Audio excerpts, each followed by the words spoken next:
Hello everyone, नमस्कार मेरे प्यारे दोस्तों।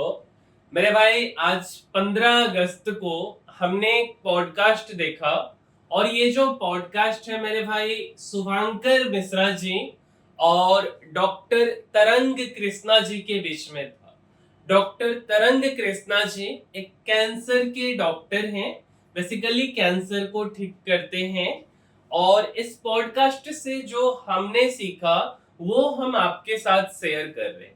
तो आइए, हमने क्या क्या सीखा है आज इस वीडियो में, ये हम आपके साथ शेयर करते हैं मेरे भाई। तो आप ये जो फोटो देख रहे हैं यही है डॉक्टर तरंग कृष्णा, ठीक है। और ये बेसिकली पॉडकास्ट है शुभांकर मिश्रा जी, काफी फेमस है, पॉडकास्ट करते हैं।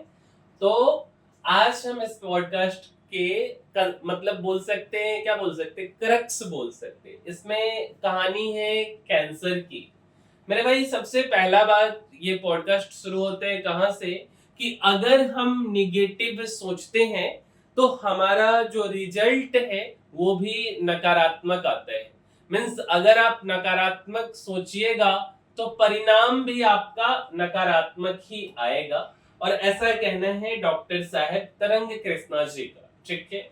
जब आपको पता चल जाए कि कैंसर हो गया है तो सबसे पहला बात, डरने की जरूरत नहीं है। और मेरा भाई, इस वीडियो में ये बताना बिल्कुल भी मकसद नहीं है कि कैंसर के कारण आप डर जाओ, ये हो जाए वो हो जाए, है ना। बस एक जागरूकता का वीडियो है और हमें हमारा हमेशा से कोशिश होता है कि हम जो सीखते हैं उसको हम अपने वीडियो के माध्यम से शेयर भी करते हैं मेरे भाई। तो अगर आपको पता चल जाए कि कैंसर हो गया तो रोज रोज डरने से अच्छा है कि एक दिन खूब अच्छे से रो लो, ठीक है। और जितना डरना है वो सब आप कर लो, बट ये काम केवल एक दिन आपको करना है। अगले दिन एक पेन ले लो, एक पेंसिल ले लो, जो ले सकते हो, एक कॉपी खोल लो। और उसके बाद आप देखो कि अब हमको किसके पास जाना है, कौन से डॉक्टर के पास जाना है, ऑप्शन क्या है, ट्रीटमेंट क्या है, कौन सा इलाज होगा, क्योंकि कैंसर का इलाज पॉसिबल है मेरे भाई, ठीक है। और आगे का क्या क्या ऑप्शन हो सकते हैं वो सबको आपको लिख लेना है, ठीक है। अच्छा, अब यहाँ पे मेरे भाई थोड़ा सा राइटिंग इधर उधर हो सकता है, बट मेरे भावनाओं को जो हमने सीखा है वो हम आपको सिखा रहे हैं। कहीं स्पेलिंग मिस्टेक हो सकता है तो उस पे आपको माइंड नहीं करना है, हम जो बता रहे हैं वो आपको सुनना है, ठीक है। कभी कभी किसी हॉस्पिटल के नाम से आप चले जाते हैं, हॉस्पिटल के नाम पे नहीं जाना है, डॉक्टर के नाम पे आपको जाना है कि डॉक्टर कौन है वहां पे, है ना। अच्छा, अगर आप नकारात्मक सोचोगे, निगेटिव थिंकिंग के साथ शुरुआत करोगे कि अरे भाई कैंसर तो ठीक हो ही नहीं सकता है ना, ऐसा कुछ कुछ सोच के आप शुरुआत करोगे तो सही में नहीं ठीक होगा। लेकिन अगर पॉजिटिव सोच के शुरू करोगे तो ठीक हो जाएगा, ठीक है मेरे भाई। कोई भी चीज अगर आपके बॉडी में, मतलब कैंसर आखिर होता क्या है, सबसे पहला सा सवाल यही आता है ना कि कैंसर होता क्या है, कैंसर किसको हो सकता है ना। तो मेरे भाई, कोई भी चीज अगर आपके बॉडी में कॉन्स्टेंटली इरिटेट कर रही है तो वो कैंसर का रूप ले सकती है। क्या आपने बोला मेरे भाई? कोई भी चीज अगर आपके बॉडी में कॉन्स्टेंटली इरिटेट कर रही है, परेशान कर रही है, तो वो कैंसर का रूप ले सकता है। सिंपल भाषा में बोले तो कांस्टेंट इरिटेशन कॉजेज कैंसर। अब इरिटेशन में भी कई प्रकार का हो सकता है, या तो स्पिरिचुअल इरिटेशन हो जाए, या तो फिजिकल इरिटेशन हो जाए, या मेंटल इरिटेशन हो जाए, ठीक है, या इमोशनल इरिटेशन हो जाए। शायद आपको मेरी ये बात समझ नहीं आई होगी, हम आपको समझाते। सबसे पहले मेरे भाई, हम आपको फिजिकल इरिटेशन का एग्जांपल लेते। लेट अस सपोज आपको ना ऐसा महसूस हो रहा है कि जब आप खाना खा रहे हो या कोई काम को कर रहे हो तो बार बार जब आप चबाते हो ना तो आपका गाल का जो अंदर वाला हिस्सा है वो आपके दांतों के बीच में आ जाता है और वो कट जाता है, और ऐसा बार बार हो रहा हो, ठीक है। तो डेट मीन्स ये फिजिकल इरिटेशन का सिंबल है और इसके कारण कैंसर हो सकता है, ठीक है। ऐसा हम नहीं कह रहे मेरे भाई, मेरे को इसके बारे में कोई नॉलेज नहीं है, बट हमने जो वहां से सुना है, जो सीखा है, वो हम आपके साथ शेयर कर रहे हैं। दूसरा, मान लो किसी को बार बार डायरिया, कंस्टिपेशन हो रहा हो और ये चीज रिपीटेशन के साथ हो रहा, हुआ ठीक हुआ, हुआ ठीक हुआ, है ना, और कोई उसको बोल रहा है कि यार तेरे को तो बार बार जो है ये समस्या हो जाती है, अगर ये चीज कॉन्स्टेंटली होने लगे, अल्टरनेट साइकिल में होने लगे, ठीक है, तो ये एक कैंसर का सिग्नल है, कैंसर हो सकता है, ठीक है। अच्छा, मान लो किसी को बार बार जो है छाती में, हार्ट में जो है गांठ फील हो, और ये जो गांठ है बेसिकली जब खास करके महिलाओं में जब पीरियड्स का टाइम आए उस समय दर्द बढ़ जाए, तो ये भी एक कैंसर का कारण हो सकता है, ठीक है। या मान के चलो किसी को पेट दर्द हो रहा है या गैस बन रहा है और ऐसा बार बार हो रहा हो, कोई भी चीज ना अचानक से नहीं होता है, जनरली लोगों को लगता है कि हमें ना थर्ड स्टेज और फोर्थ स्टेज में ही पता चला है, लेकिन जब वो डॉक्टर के पास जाते तो बोलते अच्छा ऐसा सिग्नल होता था। मेरे भी घर में किसी एक व्यक्ति को हुआ था, ठीक है, हमारे रिलेटिव को, तो उनके साथ भी ऐसा था कि बार बार पेट में दर्द का समस्या रहता था, ठीक है, और बार बार वो दवा खिला देते थे और फिर ठीक हो जाता था, फिर कुछ दिन के बाद होता था। तो जब हम यहाँ इस पॉडकास्ट में सुने तो हमें पता चला कि अगर बार बार कोई चीज हो रहा हो, डेट मीन्स आपको इरिटेट कर रहा है, चाहे वो पेट दर्द हो, चाहे वो गैस बनना हो गया है ना, तो ये एक इमोशनल इरिटेशन का एग्जाम्पल है and it can causes cancer. अच्छा, एक बहुत ही महत्वपूर्ण चीज है जिसके बारे में शायद आप सोचे भी नहीं होंगे, और किसी किसी के अंदर ये आदत होता है ना कि मेरे पड़ोसी के घर में क्या चल रहा है, मतलब थोड़ा सा जेलस टाइप का फीलिंग भी कभी हो जाता है, कभी मतलब ताका झाकी वाला भी आदत होता है, ठीक है, तो इसके कारण भी कैंसर हो सकता है और यह एग्जाम्पल है इमोशनल इरिटेशन का।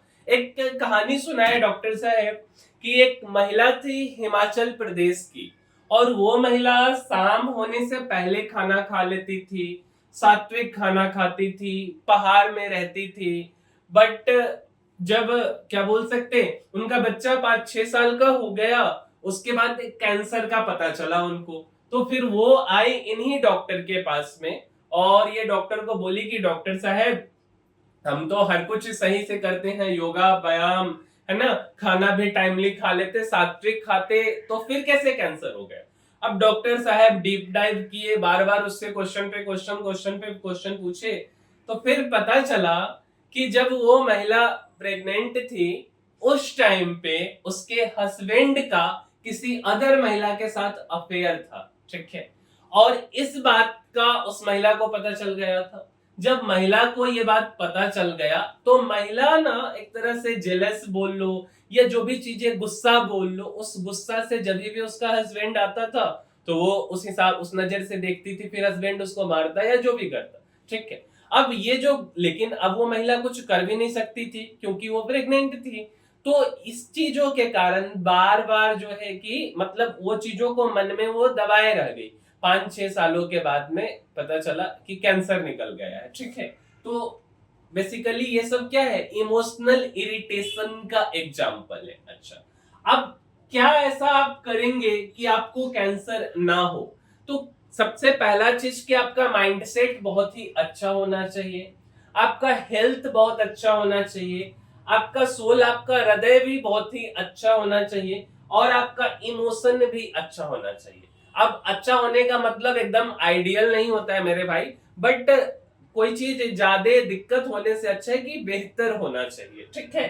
अच्छा, अब मान के चलो कि हमें कैसे पता चलेगा, है ना, कि जो है कि कैंसर हो गया, सबसे पहले आपको कौन सा टेस्ट करवाना है, जो टेस्ट नियमित जो है करवाते ही रहना चाहिए।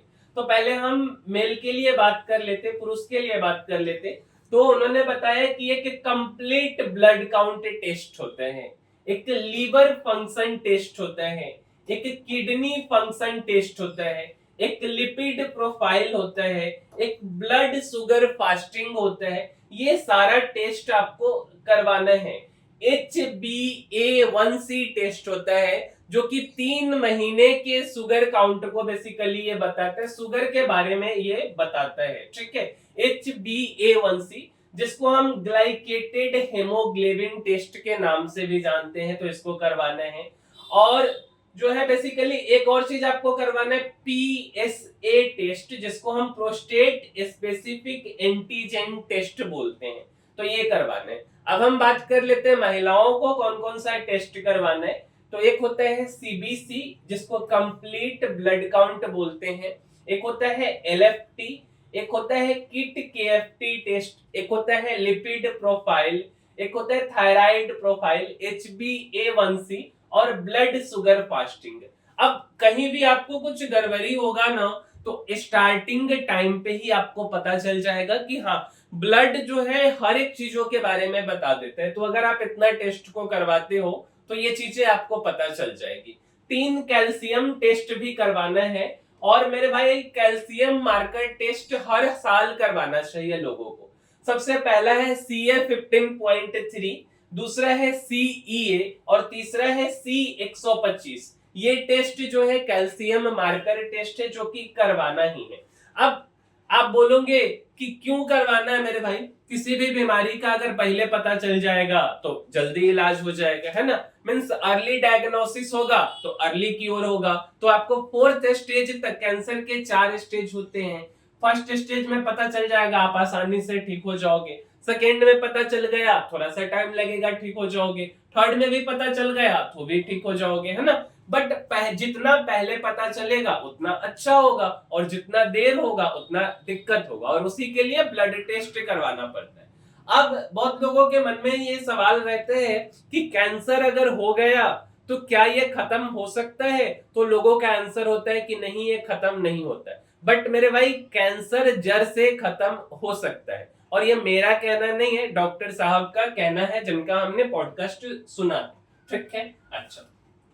अब मान के चलो कि किसी को कैंसर हो गया, तब उसको क्या करना चाहिए? उसके लिए भी तो कुछ तरीका है ना। तो सबसे पहला है कि क्वालिटी ऑफ लाइफ सुधारना है। अब क्वालिटी ऑफ लाइफ को हम कैसे इंटरप्रेट करें? मेरे भाई, जब आपको पता चल गया कि आपको कैंसर हो गया है, तो आप एक चीज दिमाग में बैठा लो कि अब इसके बाद जितने दिन जिएंगे, ठीक है, डॉक्टर बोल देता ना कि अब ये नहीं जिएंगे, तो जितने दिन जिएंगे वो बहुत अच्छे से जिएंगे, ठीक है। दूसरा, लॉन्गिटिविटी। अब लॉन्गिटिविटी क्या होता है? ये बचने का तरीका है मेरे भाई, कि जैसे होता है ना कि आपके घर पे कोई रिश्तेदार आ रहा है, कोई आपको देख रहा है, तो वो रिश्तेदार मुंह लटका के बैठा हुआ है कि हाँ भाई अब ये तो, अब उसके कारण आपके दिमाग में एक निगेटिव इंप्रेशन आता है। तो ऐसा नहीं होना चाहिए। कोई भी सामने वाला आपको देख के ये बात ना बोले कि हाँ भाई इसको कैंसर हो गया है और ये जो है कि अब इधर से जाने वाला है, ऐसा नहीं होना चाहिए, क्योंकि ये चीज एक निगेटिव माइंडसेट क्रिएट करता है। और डॉक्टर साहब का इवन कहना है कि अगर कोई रिश्तेदार ऐसा है जो निगेटिविटी लेके आ रहा है, घर से आते ही वो निगेटिविटी लेके आ रहे, तो ऐसे रिश्तेदार को घर आने से रोक दो, ठीक है। और कैसे भी करके पॉजिटिविटी जो होता है ना, पॉजिटिव रहो, ये चीज काफी अच्छा है, जिसको हम लॉन्गिटिविटी बोलते हैं। तीसरा है स्टेबिलिटी। मीन्स इसको टेस्ट करने के लिए पेट सीटी स्कैन होता है, ठीक है। और जब इतना करोगे तो कैंसर स्टेबल हो जाए, कैंसर रुक जाए, और फिर उसके बाद जब आप टेस्ट करवाओ, मींस रिग्रेशन। रिग्रेशन का मतलब क्या हुआ कि कैंसर अब वहां से घटना शुरू हो जाए, बीमारी कम हो जाए, और धीरे धीरे फाइनली आप जीत जाओगे, क्योर हो जाओगे, ठीक है। अच्छा, अब एक्चुअल में एक सवाल ये भी रहता है कि कैंसर में ऐसा क्या होता है? मेरे भाई, बेसिकली ना हमारे बॉडी में सेल्स का मल्टीप्लिकेशन होता है। 1 से 2 होगा, 2 से 4 होगा, 4 से 8, 8 से 16, ऐसे मल्टीप्लिकेशन होता है सेल्स का। बट जब कैंसर होता है तो डीएनए में चेंज हो जाता है, और डीएनए में चेंज होने के कारण सेल्स का मल्टीप्लिकेशन बहुत फास्ट हो जाता है। ये सिंपल भाषा में बता रहे हैं। 1 से 8 हो जाएगा, 8 से 16, 16 से 32 या 64 हो जाए, इतना फास्ट हो जाता है। और वही सेल्स का मल्टीप्लिकेशन फास्ट होने के कारण कैंसर का रूप ले लेता है। अब कैंसर से बचने का क्या तरीका है?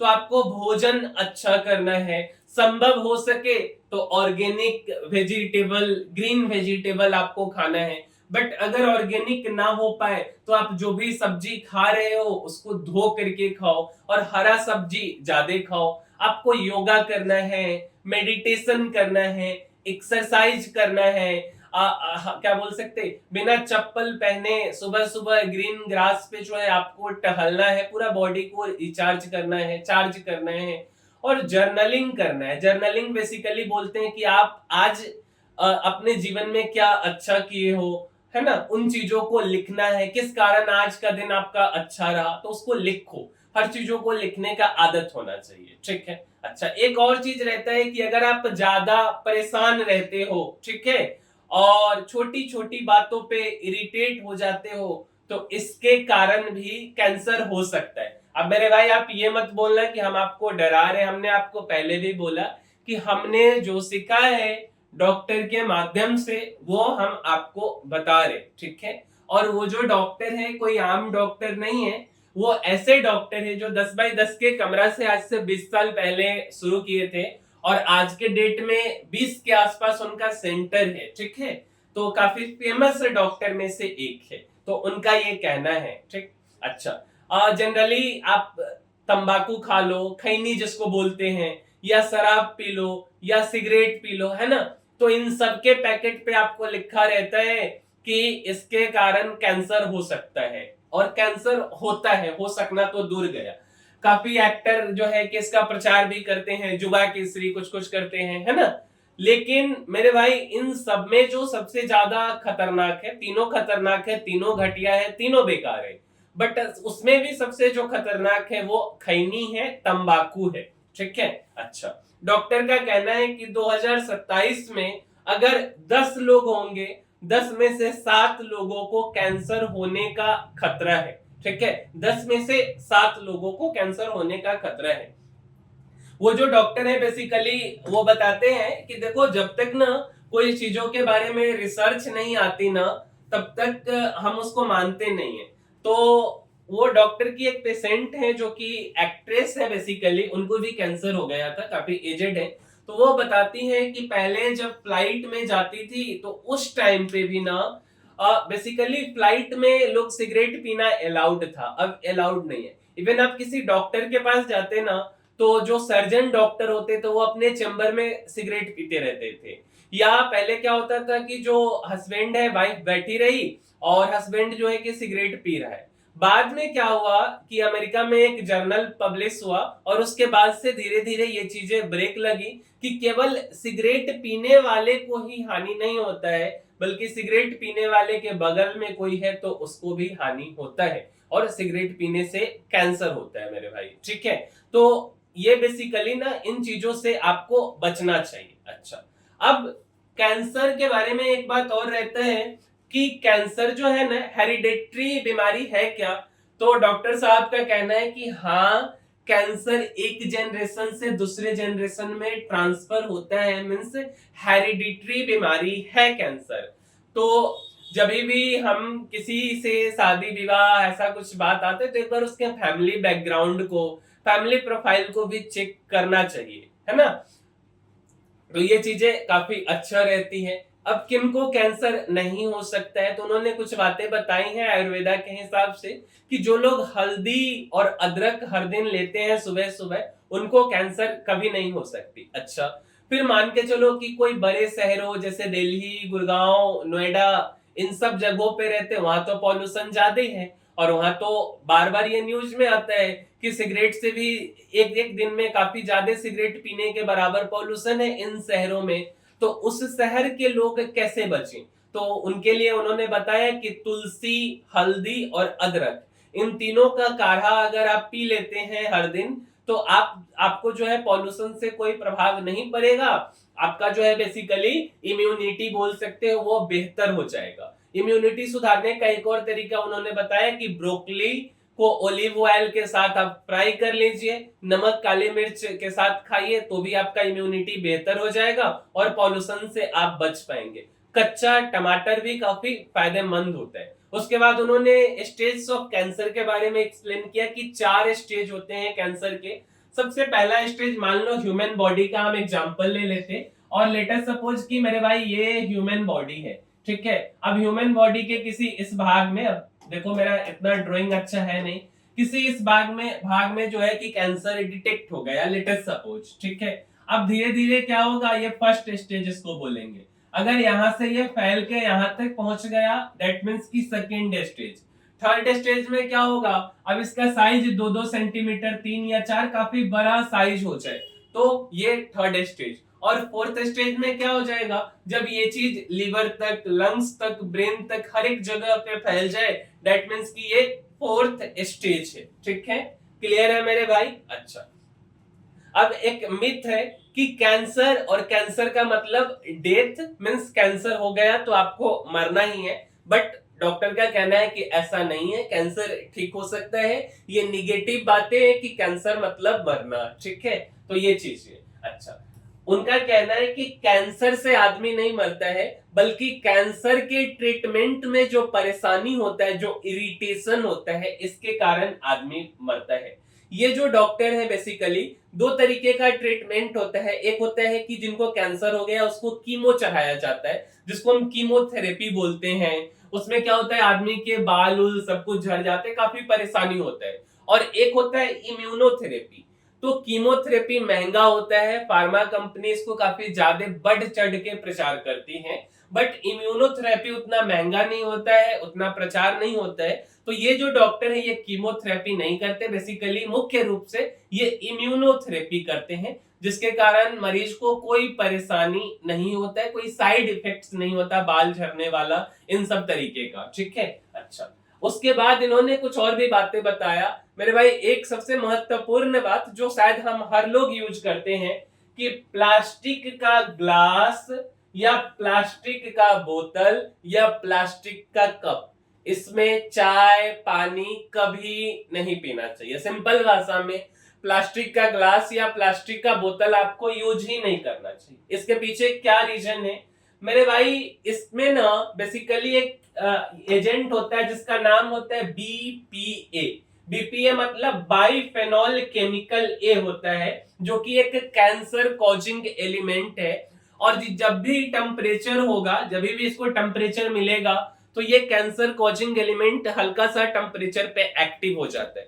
अब पानी का जो बोतल है मेरे भाई वो तो फ्रिज में रहता है, उसको टेम्परेचर कैसे मिलेगा। लेकिन समझने वाली बात यह है मेरे भाई कि जिस प्लांट में पानी पैक होता है वहां से वो ट्रक पे लदाता है, और ट्रक जो होता है वो ओपन रूफ होता है, तो आसानी से धूप उसको मिलता है। ठीक है, तो धूप मिलने के कारण जो है बेसिकली बीपीए एक्टिव हो जाता है। सिंपल भाषा में, इतना डिटेल में नहीं जाना है। प्लास्टिक की बोतल की जगह आप थर्मस यूज कर लो, जैसे पहले के लोग किया करते थे, या स्टील की, कॉपर की बोतल ले लो, प्लास्टिक का बोतल यूज मत करो। फिर अगर आपको तेल चुनना हो और घी चुनना हो तो आप क्या खाना पसंद करेंगे? तो घी जो है काफी फायदेमंद होता है, तेल फायदेमंद नहीं है। और अगर आप रिफाइंड ऑयल खाते हैं तो रिफाइंड ऑयल को अपने किचन से साइड कर देना चाहिए, बिल्कुल भी इसको नहीं खाना चाहिए। ठीक है, बहुत लोगों को लगता है कि चीनी खाने के कारण कैंसर होता है। मेरे भाई, डॉक्टर का कहना है कि चीनी खाने के कारण कैंसर नहीं होता है, लेकिन कैंसर हो गया है तब आप चीनी खाना कम कर दो या छोड़ दो। अच्छा, बहुत लोगों के मन में एक दिक्कत होती है कि चाय या कॉफी से भी कैंसर होता है क्या? तो डॉक्टर का कहना है चाय या कॉफी से कैंसर बिल्कुल भी नहीं होता है। इसके बाद और क्या कहना है कि शुगर फ्री डाइट का आजकल प्रचलन है, या एस्पर्टम या डाइट कोक या कोल्ड ड्रिंक्स, है ना? तो एस्पर्टम या सुक्रोज ये सब काफी डेंजरस है, इसको नहीं लेना चाहिए। अच्छा, और क्या क्या कर सकते? तो एल्यूमिनियम का बर्तन या नॉन स्टिक बर्तन ये बिल्कुल भी यूज नहीं करना चाहिए। इन्होंने साफ साफ कहा है एल्यूमिनियम का बर्तन को फेंक दो किचन से। ठीक है, और नॉन स्टिक बर्तन, अब नॉन स्टिक बर्तन भी यूज नहीं करना चाहिए। बट यहाँ पे एक डाउट है कि ब्रिटेन साइड में, यूरोप में तो नॉन स्टिक बर्तन का यूज होता है, फिर वो लोग तो हम लोग से ज्यादा पढ़े लिखे हैं, है ना? तो वो लोग क्यों यूज करते हैं और हम लोग बोलते हैं कि नहीं करना है? मेरे भाई, ब्रिटेन में या यूरोप में जो नॉन स्टिक बर्तन यूज करते हैं वहां पे डिश वॉशर में बर्तन साफ होता है, और हमारे यहाँ पे बर्तन घसने वाला होता है। तो जब हम नॉन स्टिक बर्तन को घसते हैं तो नॉन स्टिक बर्तन बेसिकली उसमें जो चीज मिलाया जाता है वो 220 डिग्री सेल्सियस पे जो है हीट अगर हम करेंगे तो वो निकलने लगता है, लेकिन जब हम घसते हैं तो वो बिना हीट किए हुए ही निकल जाता है, और इसके कारण कैंसर हो सकता है। ठीक है, अच्छा, तो उसके जगह पे आप क्या यूज कर सकते हैं? ब्रास मीन्स पित्तल या कास्ट आयरन का सामान यूज कीजिए, क्योंकि हमारे जो पूर्वज थे वो यही यूज करते थे और शायद उनको इतना समझदारी था, इतने हाईटेक वो नहीं थे। अच्छा, अब कैंसर में क्या क्या खाना फायदेमंद है? तो आप ब्रोकली खा सकते हो, या आपके हेल्थ के लिए क्या क्या फायदेमंद है?